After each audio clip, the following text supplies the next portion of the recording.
ಚಂದುಟಿಯ ಪಕ್ಕದಲ್ಲಿ ತುಂಬ ಹತ್ತಿರ ನಿಂತು ಗುರಿ ಇಟ್ಟು ಕಾಡಿಗೆಯ ಬೊಟ್ಟಿಡ್ಲ. ಈ ಜೋಡಿ ಎಷ್ಟು ಚೆನ್ನಾಗಿದೆ ಅಲ್ಲ. ಆಲ್ರೆಡಿ ಈ ಜೋಡಿ 3 ಸೂಪರ್ ಡೂಪರ್ ಹಿಟ್ ಫಿಲ್ಮ್ ಕೊಟ್ಟಿದೆ. ಲೇಟೆಸ್ಟ್ ಬಂದು mister and Mrs Ramachari. Yash ಅವರು ಸದ್ಯಕ್ಕೆ ಮಾಸ್ಟರ್ ಪೀಸ್ ಶೂಟಿಂಗ್ ಬ್ಯುಸಿ ಆಗಿದ್ದಾರೆ. ಅವ್ರ ಮುಂದಿನ ಚಿತ್ರ ಬಂದು KGF ಅಂತ ಆಲ್ರೆಡಿ ನಾನು ನಿಮ್ಗೆ ತಿಳಿಸಿದ್ದೆ. ಆ ಚಿತ್ರದ ನಿರ್ದೇಶಕ ಬಂದು ಪ್ರಶಾಂತ್ ನೀಲ್, ಉಗ್ರಂ ಖ್ಯಾತಿಯ ಪ್ರಶಾಂತ್ ನೀಲ್.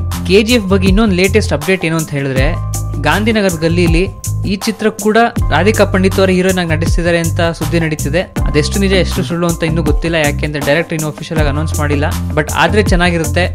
ನಿಮ್ಗೇನನ್ಸುತ್ತೆ? ರಾಧಿಕಾ ಪಂಡಿತ್ ಅವ್ರು ಈ ಚಿತ್ರ ಮಾಡ್ತಾರೋ ಮಾಡಲ್ವೋ? ನಿಮ್ಗೇನನ್ಸುತ್ತೆ ಅದನ್ನು ಕಮೆಂಟ್ ಸೆಕ್ಷನಲ್ಲಿ ಮೆನ್ಷನ್ ಮಾಡಿ. ಈ ನ್ಯೂಸ್ ಪಕ್ಕ ಇಲ್ವೋ ಅಂತ ನಾನು ನಿಮಗೆ ನಿರಂತರ ಅಪ್ಡೇಟ್ ಕೊಡ್ತಾ ಇರ್ತೀನಿ. ಬಟ್ ನೀವು ಸಬ್ಸ್ಕ್ರೈಬ್ ಮಾಡಬೇಕದಕ್ಕೆ ಸಬ್ಸ್ಕ್ರೈಬ್ ಮಾಡೋದು ಮಾತ್ರ ಮರಿಬೇಡಿ.